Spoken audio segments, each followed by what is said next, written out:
My name is Martin Madert with the Witness to War Foundation. It is November 7th, 2013, and we are at the Evergreen Aviation Space Museum in McMinnville, Oregon, sitting with Ralph Colin, R-A-L-P-H-C-O-L-I-N, who serves in the Vietnam War in the Army's 9th Infantry Division, 3rd of 39th Regiment. How are you doing today, sir? I'm doing great, thank you. Wonderful. My first question is, where are you from originally? I was born and raised in Orange, California. And how did you come to join the Army? I joined the Army in '68 because I was inducted, but I did accept the oath of joining the military. I had a choice. I could have said no, but I said yes. And so we went into the city of LA, the induction center there, got our physicals. A couple of weeks later, we were inducted, and we took the oath there, and they drove us directly to Fort Ord and Monterey Peninsula, which is still in California. Why could you have said no? Because at that time they had a lot of conscientious objectors, or like Muhammad Ali. If you were a minister, you could have said no. But I had never thought about it. I just think that being called a draftee is the wrong term, because we were all inductees. You know, we weren't forced to go in. We made that choice to defend the flag and the Constitution of the United States.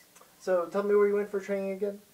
I went for training in Fort Ord, California, which is in the Monterey Peninsula. It's like close to Salinas, like right on the coast. What were your first impressions, and do you have any memories that stand out from your time at Fort Ord? First, I couldn't understand why the base was so huge. It was big. We never really got to see it all. The basic training barracks were somewhat modern. The infantry training barracks looked like World War II barracks. They were all wooden shacks, what I thought they were, wooden shacks. But I thought it was huge. And how long did you stay at Fort Ord? 2 training sessions, so it must have been 16 weeks, 8 weeks of basic, 8 weeks of infantry training. And after Fort Ord, where did you go? From Fort Ord, because I went from base, I had my basic at Fort Ord, which is your basic training of being a soldier. And then at Fort Ord, I also had I was just transferred to a different location in the Fort Ord base, and I had my infantry training there also. So then they gave me a 9-day leave, and from Fort Ord, after the 9-day leave, we had a report, and we flew into Vietnam. Could you walk me through your trip to Vietnam and what it was like for you and where you arrived? After my leave, what I did was I flew out of Orange County Airport, flew directly to Oakland. Oakland had an Army base there, and they had a reception center there, and that's where all the records were being assigned to you, because you had to carry your own personnel folder. We then went to, from the base, we went to Travis Airport, which is an Air Force base, and they flew us out with commercial airlines to the city of what they call Ben Hoa. And at Ben Hoa, we landed there, and there was a reception center there too. Reception center meaning they make sure that you're the person that you're carrying the folder for, and they check all identifications. They process the paperwork, and then they assign you to a division. So the first thing I noticed when we got off the plane was how hot it was and how much that country smelled. And so the heat just kind of hits you because you're inside an air-conditioned airplane, and you're walking out, and it was the middle of the night. It was about 2 or 3 in the morning, and everything's pitch black, and you just had to follow the guy in front of you. But like I said, the thing I remember, first of all, was just the smell and the heat. Yeah. After you got registered, what happened?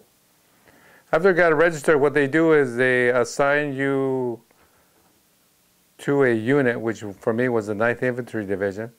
They issue us what they call jungle fatigues. We were wearing khakis with our dress Oxford shoes, and so they gave us the khakis, all the clothes that you would need, and we carried our own toiletries like shaving gear and all that kind of stuff. And so we weren't given any weapons yet. We were waiting until we reported to our division headquarters. And where was your division headquarters? Our division headquarters was in Long Bend. Just the way it sounds, Long Bend. And so at division headquarters, I was assigned to the 39th. From the 39th, I was assigned the Company A, 2nd Squad. And so the address was 3rd 39th Infantry unit there. Could you tell me about Company A, 2nd Squad, and what they were like when you got there? It was Company A, 2nd Platoon. 2nd Platoon. When I arrived there, we were driven by convoy, and we didn't know where we were going. And so we arrived there, and they just directed us to where each company location was, and you reported to the sergeant. And when I reported, what I remember that first day was that there was 2 of us. We were replacements. And so when I reported, immediately a sergeant came up to us and says, "We need you to put on your field gear," which is the belt, the backpack, and get a rifle. And we were issued helmets too, and put on our helmets. What we were going to do was we were part of the honor guard for 5 men that were killed. But I looked at the guy next to me. I didn't even know who he was. He just came on the same convoy, and I said, "You mean the 2 of us are replacing 5 men?" And he just kind of looked at me and says, "I don't know. I think we just better be quiet and not complain." But that was my first day there, so it was a little scary at first, a little scary. You know, I admit I was scared. I was scared. Yeah. And what happened after that? So that was the first time I had seen the rifle shoved into the ground, the boots next to it, and with a helmet. And they did a memorial service for the men that were killed. And then the rest of the time for us was free, because the convoys were only going out once a day, and we had to wait till the next morning to catch the convoy to go out to our actual company headquarters. Okay, not division headquarters, but company headquarters. And your company headquarters was located in? It was right outside of Long Bend. I don't remember the names of the cities. And so we, you know what, I think it was called Bearcat. Bearcat? Bearcat, just the way it sounds, Bearcat. And there we were assigned, we were like I said, we were given the rifles, and then we had to zero in the sights for the rifles. So we were reviewed that. You had to keep the rifle with you at all times. And so that's what they did for the first week. They really just didn't throw us out in the field. They warned us about booby traps. They warned us about the taking the malaria tablets, which we had to do. Take the malaria tablets once a week, which was on Mondays. That's why we knew what day it was when it was Monday, when we got our malaria tablets. They warned us about the women, make sure about the venereal diseases. And they also warned us about the kids, to make sure there wasn't any traps that the kids were setting you up with. See? And so that was all within the first week that we did all that stuff. Could you tell me about your first mission after this week? First mission was it was supposed to be like a practice mission. When we were going through the induction of getting our uniform and rifles, all that, there was a group of us, and we went to the firing range. We reviewed the explosives and how to set them up. And I think it only took like 3 days. On the 3rd day, we were then told we were going to go out at night on a mission. And all we did was just go out at night outside the perimeter of the 9th Division. And there, what we did was just set up like an ambush site there. And I thought we were lucky because nothing happened. It was a real quiet night. So it worked out okay for all those new guys there. Could you just kind of walk me through what that was like for you? Walking in the dark is something you have to kind of get used to, because it's not like here in the U.S. where there's traffic lights, there's street lights, there's restaurants, there's 24 hours there. There's always lights somewhere. And so I think that was the worst part is learning how to walk and how to step behind the man in front of you, because you really don't know where you're going because everything's so dark. But then after a while, your eyes kind of get used to it, so it gets better and better. But it is scary at first. You try to make zero noise. Nobody's smoking, nobody's talking. You're just following the person in front of you, and you're following the orders. After this mission, what sort of things were you doing on a daily basis? From there, we were directed to to my company, which was Company A, 2nd Platoon. And at 2nd Platoon there,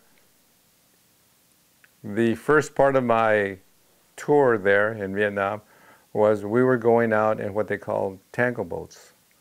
We were part of the Riverine Mobile Force, which worked with the Navy. And the Navy sailors were actually driving the patrol boats. And what they would do was they would pick us up near our home base. We would then fully pack with ammo, food, and water, just in case we had to stay there more than one day. And we would jump in there and usually take about 30 guys, which is the platoon, and we would go out to a site or a location that they had already mapped out, and we would check on the villages and see if there were any Viet Cong there or any of the enemy there. We found out, you kind of learn quickly, you learn that you're looking for young men anywhere from 13 all the way up to about 65, 70 years old, because they could all be part of the enemy. Most of the time we found just children and women there. But the patrol boats would take us just about anywhere because they were a flat bottom boat and they could carry, like I said, the platoon. We were dropped off and it was usually like 12 o'clock at night, 1 o'clock in the morning when it's pitch black.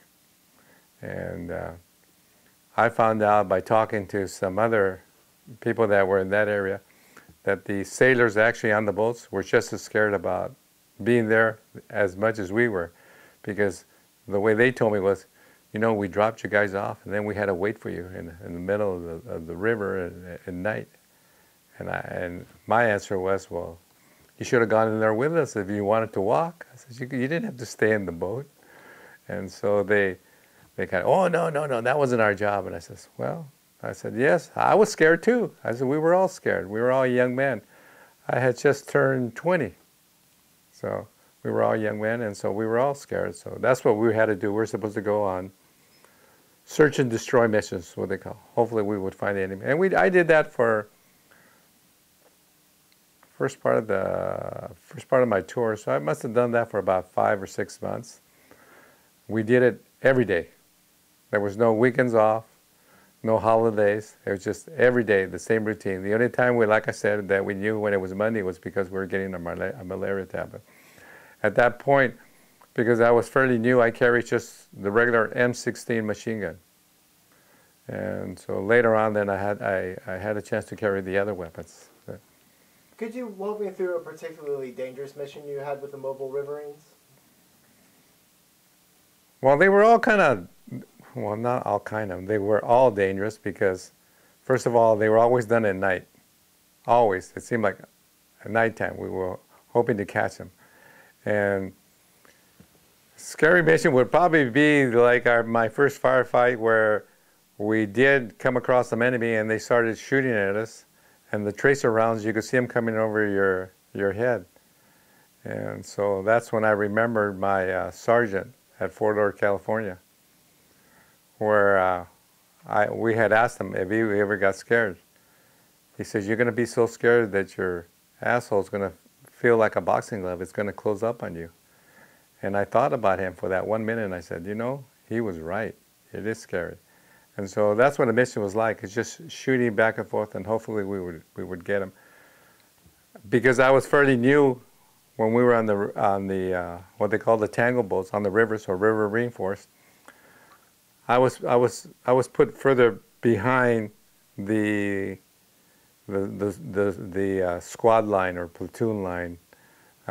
Instead of being up in the front, I was towards the back more until I got the hang of things. Learning how to, you actually had to learn how to walk on not walk on water, but pretty close to. We walked in the mud, be able to walk through the mud without giving up or getting tired, and not dropping your rifle in the water, making sure it's clean and it's lubricated and so forth. And so those are the small little details. And still be able to walk with a couple canteens of water, a backpack full of ammo and food, and just keep your mouth shut and be quiet and just listen to the orders and keep your eyes open and make sure of where you're walking, you're not stepping anywhere. Some of these dumbest things that I heard, was at night, pitch black, they said, be careful, it's booby trap area. Now it's pitch black, so how can we see? It didn't make any sense why they would send back an order like that. It's heavily booby trapped. I go, well then why are we going there? But we were all stepping through there anyway, and sometimes some things did happen, other times they didn't. A scary part would have been like the guy next to me, he's really anxious and he sees a table and he goes over and touches the plate to see if the food is still hot. He picks up the plate and it blows up in his face. And then I learned my lesson. I learned, don't pick anything up. Don't trust anything. Don't let the kids get too close to you because they might be booby trapped. So you learn things like that as you go along. Could you walk me through a story about the kids? The kids were pretty sharp because they all spoke English. And I don't know if it's like the words of today, but they seem to pick up the language quick. They were usually between 7 and 9 years old, because 10, they'd probably be training. And they would always ask for food. They would say, GI, GI, I'm hungry. And I found out that the C rations that we use, or K rations, the foods in the can, that what the kids wanted was for the GI to give them the food, and then they would resell in the black market. See? And the other thing that would happen was sometimes the kids would be booby trapped and have explosives on them. So I just kept them away. I just try to use my common sense and says, no, stay away. Don't get close to me. Don't get close to me. You want some food? I'll give you a can of food, but don't get close to me. Just stay back. And they would say, why, GI? I'm a nice boy. I said, no. I said, it doesn't matter what you are. I just don't want you close to me. And so I learned my lesson on that too. You witnessed somebody fall victim to that? Yes. One of the guys, he got too friendly, and you get 2 or 3 kids surrounding you, and he didn't kill him, but one of the kids stabbed him in the back, and he didn't know which one. They all ran away. And I just looked at him, and I helped bandage his back, because they got him in a good spot. I mean, a good spot that bleeds, because they got him near the kidneys in the back. And so I should have helped him, and I said, we had just talked about that. We said, keep the kids away. Yeah, but they all look so friendly, big smiling faces. I said, okay. We learned another lesson here today. Did you ever witness or fall victim to any booby traps along the rivers? When I got off one of the tango boats, it was a little bit further in my tour, like about the 3rd or 4th month, about the 3rd month. I had progressed a little bit, became a little bit smarter, and I think I became too smart, because then they put me in the front. I became a point man. Point man is usually you're leading the squad, the platoon, or the company. And so me and one of my buddies, we used to switch. He would say, Ralph, it's your day to walk point. I go, okay, let's go. And then I would tell him, it's your day to go today. And so this day he's walking, and we're actually leading the battalion, which is 3 companies.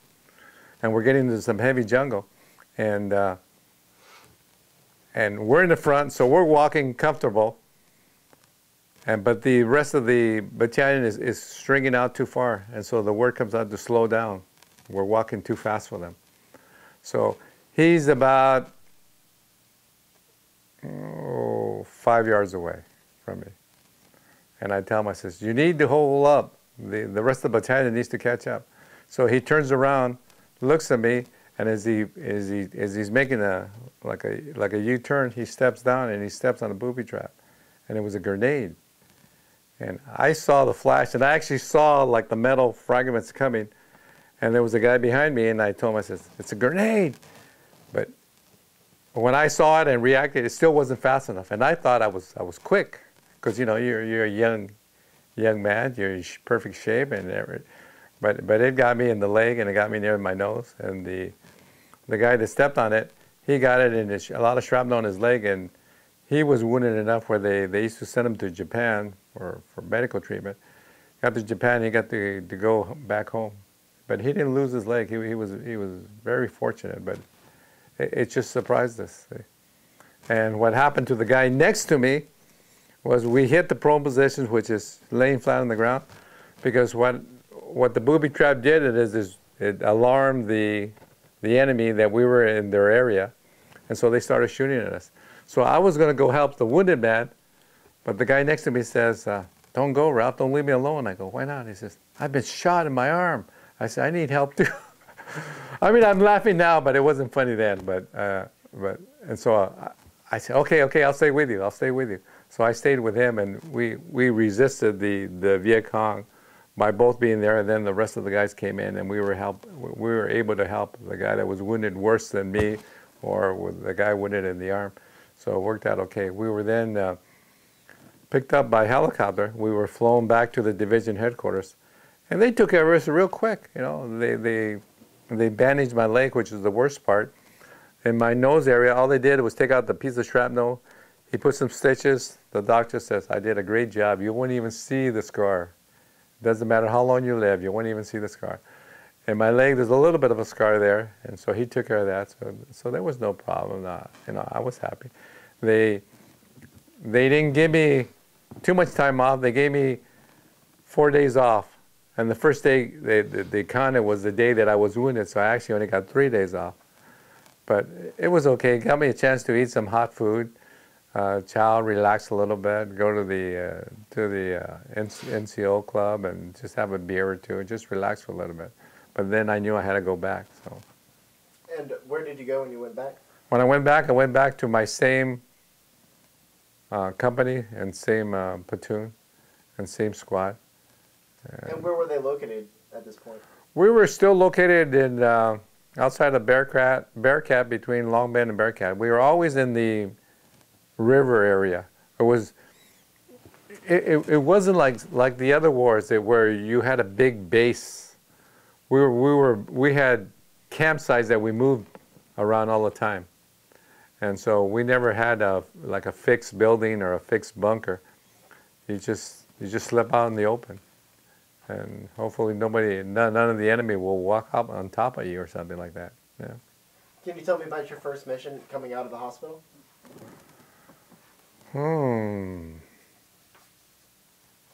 I think first mission was for the first couple of weeks, it was kind of relaxing because we really didn't run into that many conflicts or gunfights or combat fights, because what happened was I ended up getting set up to go back to point because they kept telling me I did a good job, and I kind of thought, well, maybe I shouldn't do a good job, but we processed through the jungle, safely, and so they kind of looked at me and says, it looks like you know what you're doing. It's not that I knew what I was doing; I was just aware of the situations, and I think that's what that's what the guys of Vietnam have to understand, is that we were a different war where we were alert every day. Something could happen or something couldn't happen, but you always had to be on the alert, kind of be prepared, because like I said, there wasn't any front lines, there wasn't any foxholes in the Delta area where I was at, because it was the rice growing region of Vietnam, and so we never dug anything. If somebody was shooting, you just try to get into a ditch or get as flat as you can, and hopefully nobody knocks your head off, see. So when I came back, I just started back in the same routine, just kind of leading the point, me and some of the guys, and I got assigned being a squad leader. Instead of being part of the squad, they say, "Ralph, you're going to take out the squad out." You know, here's the map, here's the compass, this is where you have to be. He says, you're responsible for these guys. So, did you think you were qualified to become a squad leader? I think being there, you know, it may sound stupid, but being there more than one day gave me the experience I needed. But being there like 3 months, I thought I knew it. I thought I knew my shit, but maybe some of the guys didn't. See? Because if anybody argued with me as a squad leader, the first thing I would say was, how long have you been in this country? And they would say, well, I just got here about a month ago. And then I would say, then shut up and just listen. Don't try to tell me what they taught you at infantry training in California and Texas or whatever. I said, because forget it. Just learn on the job here. Learn on the job. Learn on the job. And just stay awake. Keep your eyes open. I said, I'll try to help you as much as I can. I said, but, you know, we have to work as a unit, as a team.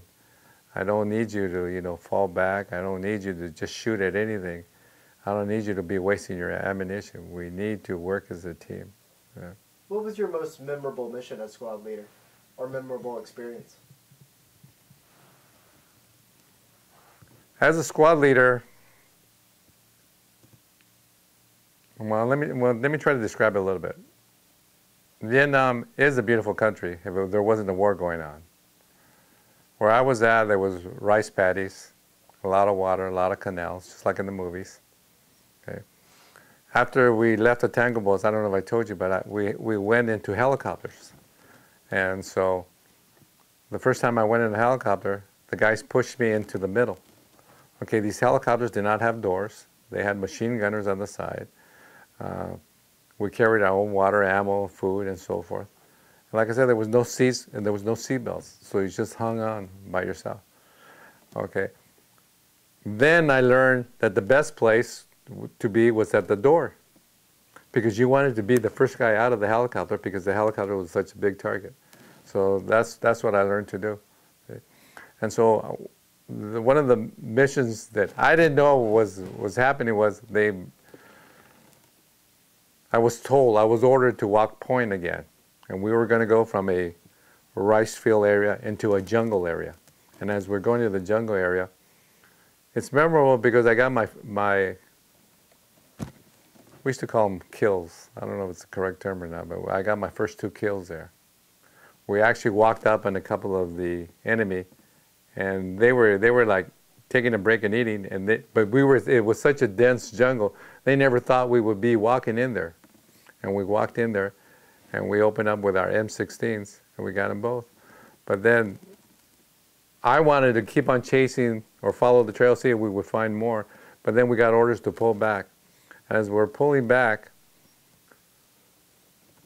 I got ahead of myself. As we're pulling back, I noticed that I wasn't leading my company. I was leading the battalion. I was leading 3 companies. So I was way ahead of everybody. And what had happened was, walking, you learn to walk or march, you follow the guy in front of you.